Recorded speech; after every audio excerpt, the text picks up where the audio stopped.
Aloha kakayaka e Hawaii. This is Pokalai Nui, and you are listening to Hawaiian Potpourri. Welcome to the program. We are produced by the Hawaiian National Broadcast Corporation. The opinions expressed in this program are not necessarily those of the staff and management of this radio station or of the Hawaiian National Broadcast Corporation. Today is Sunday. This is Sunday morning, and it's 8 minutes or 9 minutes past the hour of 6 o'clock. Last night we had some discussions dealing with PLDC. Do you remember that? That's a Public Land Development Corporation, and some of the criticisms occurring there. There is an attempt to undo or amend the statute to, in essence, diminish or delete, I guess, this organization, which has a right at the present time to essentially overrule a lot of existing policies and procedures within the state of Hawaii and begin to sell land and make more of the state's lands available, or what some would call the stolen lands, available for immediate development and sale. So that controversy we talked about a little bit. Rail we also discussed, and the fact that it was the city and many of those who supported rail, including the state agencies, were warned that they were not following the law with regards to burial as early as 2005. They insisted on simply moving ahead and not doing the appropriate findings and identifying the burial sites that this pattern or this pathway that the rail was to take. And as a result of that, what has happened is that the Supreme Court has declared that any further development or any further work on the rail is should stop, and that it was inappropriate to have started it at the very beginning, the construction aspect of it, until all of that work had been done. So it's back to sort of square one again to finish that study before they can proceed with rail. So we'll see how all of that turns out. And of course, a lot of people are watching the election with a side who has been supporting the rail and the development and the immediate construction of the rail, while the other side, that's the Cayetano side, is saying stop it. Rail itself is a bad idea and it should all be stopped and reversed, or money spent in other directions. We have, let's see, also talked about Desmond Tutu and why he spurned Tony Blair. He said he just couldn't sit with someone who continually uses the lie of Saddam Hussein as justification for the invasion into Iraq and carrying out that war. And so why should he spend the time with a liar? He wouldn't stand for it, and he wouldn't do it. And the last thing we talked about was Obama versus Romney, and the fact that most people say that Obama is in the lead by delegate votes, and it seems at the present time that if the elections were held today, then he probably would be elected, notwithstanding the fact that you have the super PACs who have poured in lots of monies into that particular race. Some people are saying, well, the impact of the super PACs, based on the decision made by the U.S. Supreme Court in Citizens United, saying that they can put in as much money into the campaign as they wanted. The greater impact would be on the states themselves and what happens in the election of representative to the U.S. Congress, or to the House or to the Senate. And by pouring in a lot of money, they hope to grab the House or the Senate or both, and in that way limit the effectiveness of Barack Obama. All right, so those are some of the stuff that we talked about last night. If you would like to call and continue with any aspect of that discussion, our telephone number is 524-1080. Now, this morning, the Star Advertiser came out with an article in the front page talking about UH psychiatrists and the IHS. That's what is the name for IHS? That's a homeless shelter out in it's not the Kaka'ako area. Well, it's sort of close to it, but not really in the Kaka'ako area, in the Iwilei area. And IHS, let me get the right name for that. That's the Institute for Human Services. That's it, Institute for Human Services. Well, they're teaming up, the University of Hawaii Psychiatrists and IHS, and they are actually going out into the streets and talking with the homeless and providing services out in the streets for the homeless. And it seems like this is a new discovery of how mental health services should be produced.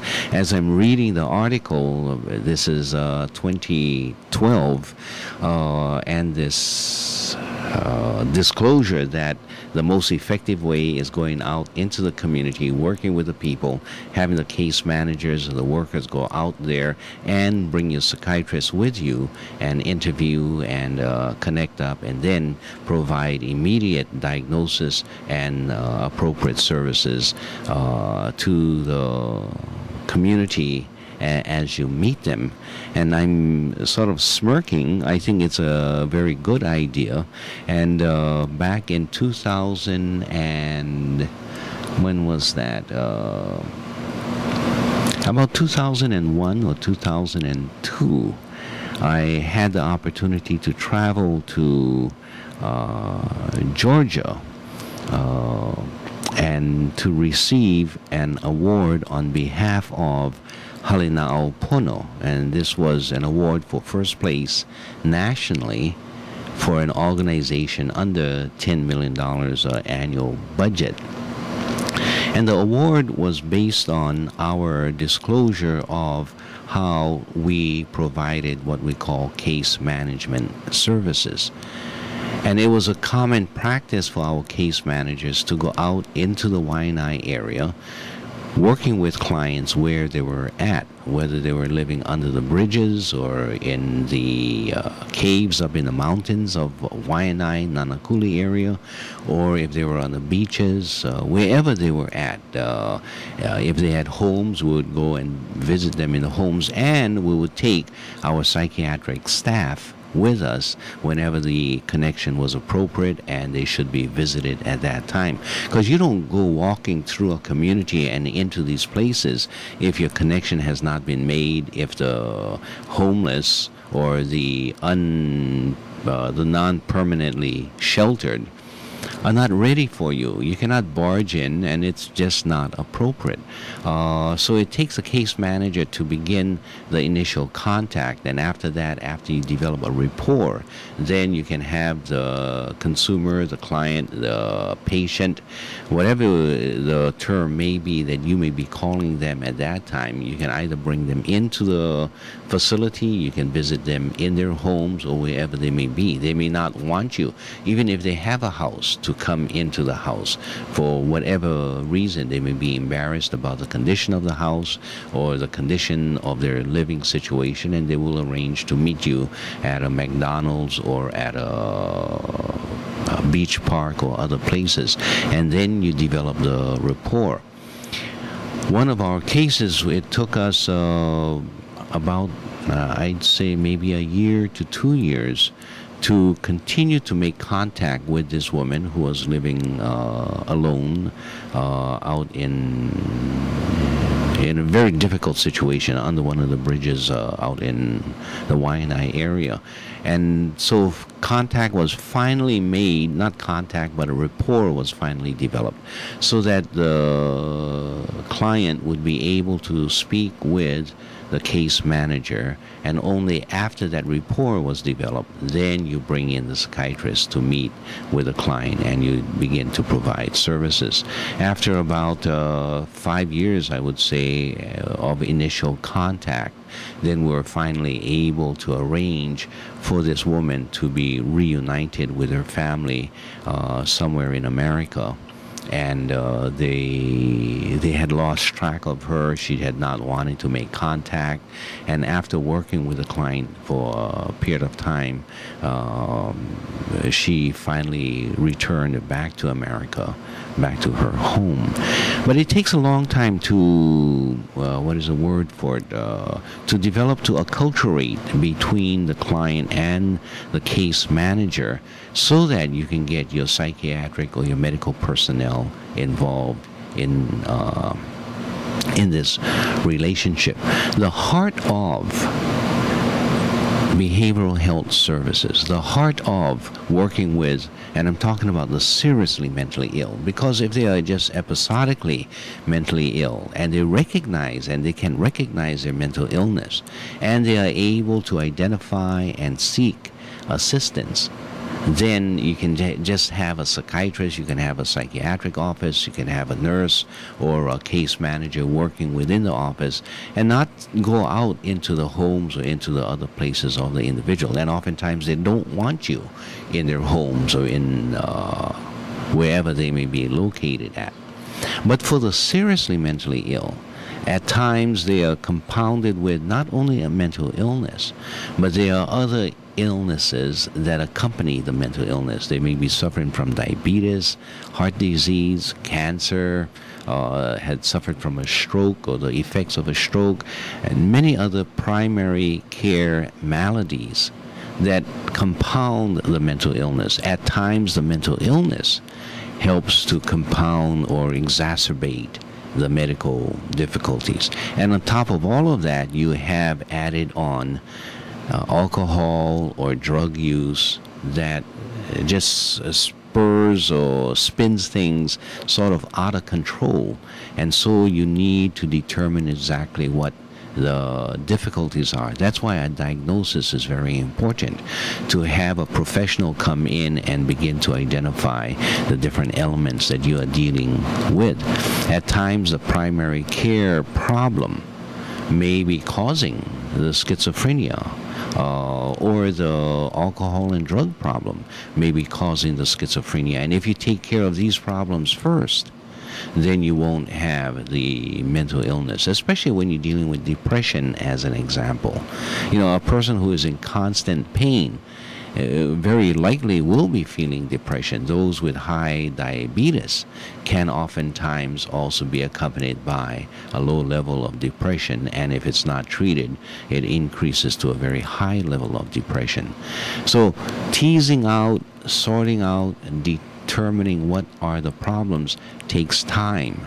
And to get a psychiatrist immediately in there because of your conclusion that he or she suffers from depression or schizophrenia or any of the other mental health maladies may not be the right thing to do, and the doc would not be able to determine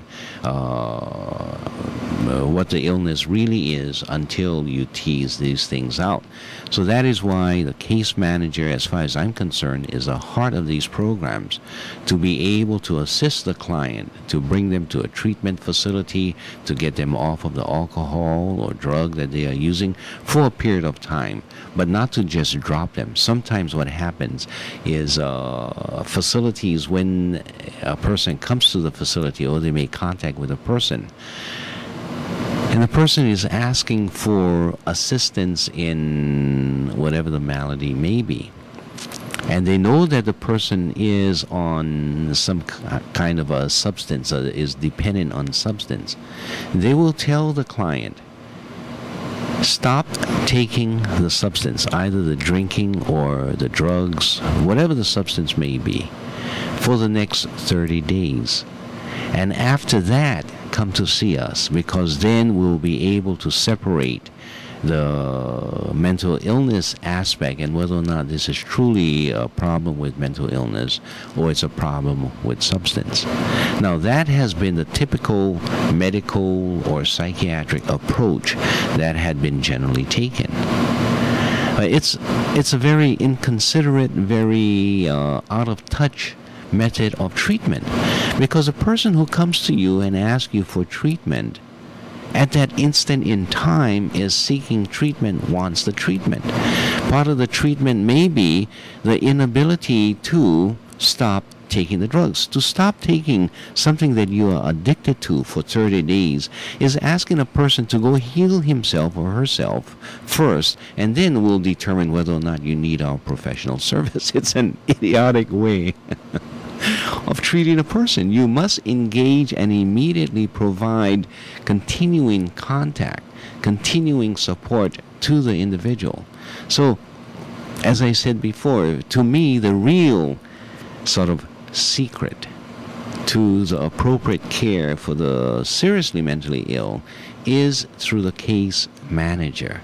It is the case manager who becomes, and I know the Department of Health don't like to use these kinds of terms, but who becomes essentially the best friend of the person who needs assistance.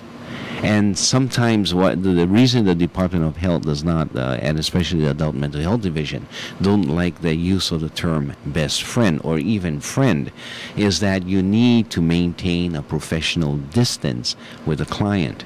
Well, the client don't want to maintain a professional distance. The client wants to know who's going to respond when she needs help. She wants to know that the person actually cares for him or her. She wants to know the availability and the willingness to go out of your way to come to my house, to come to my cave, to come to wherever I am at in my need or in my time of emergencies, so that when I call, you will be there. That's what it means by my best friend.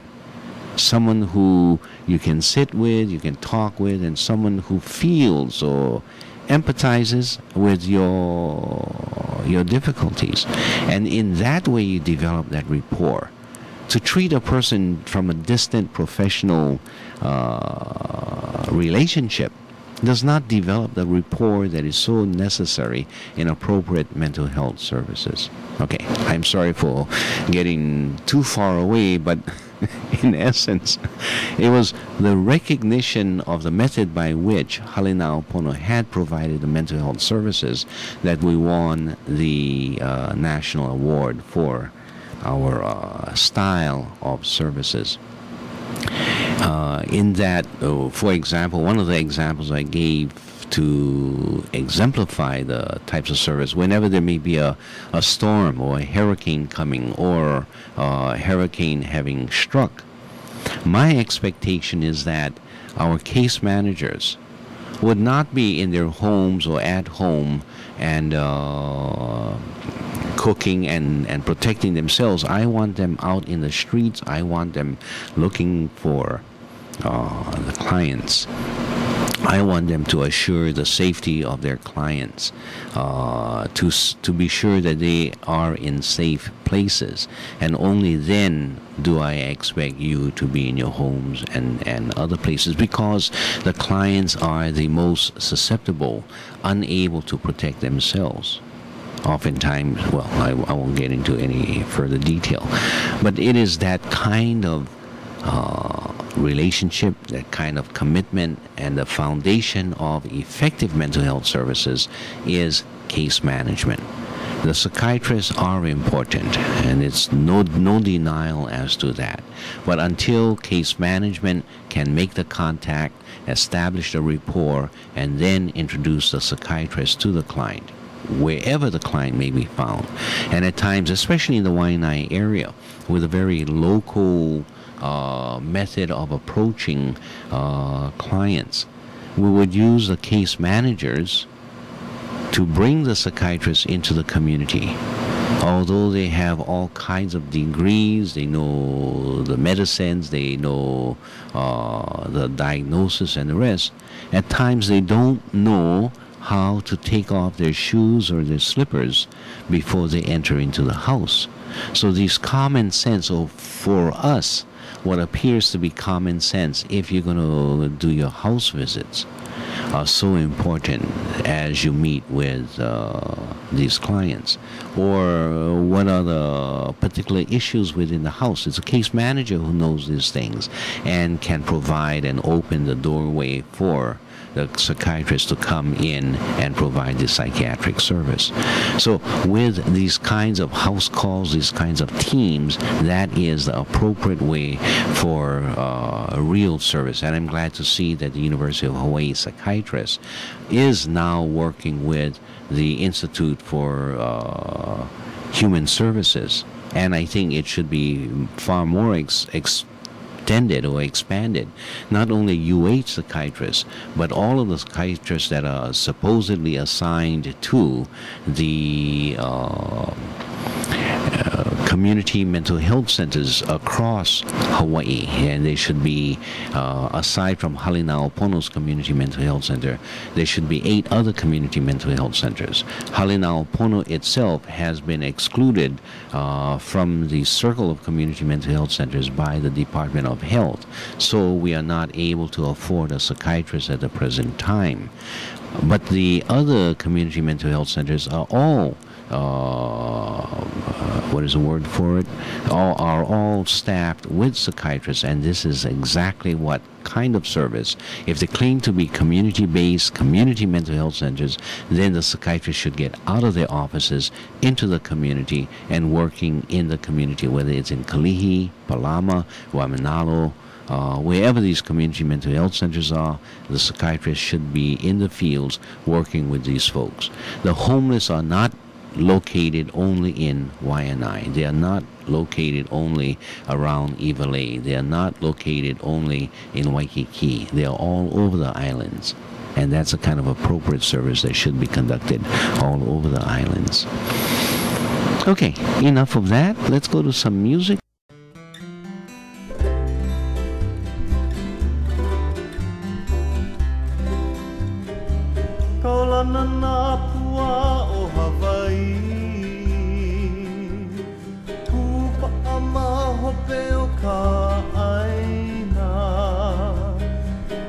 Mai ka elele o ka loko ino Pala pala anunu me ka paka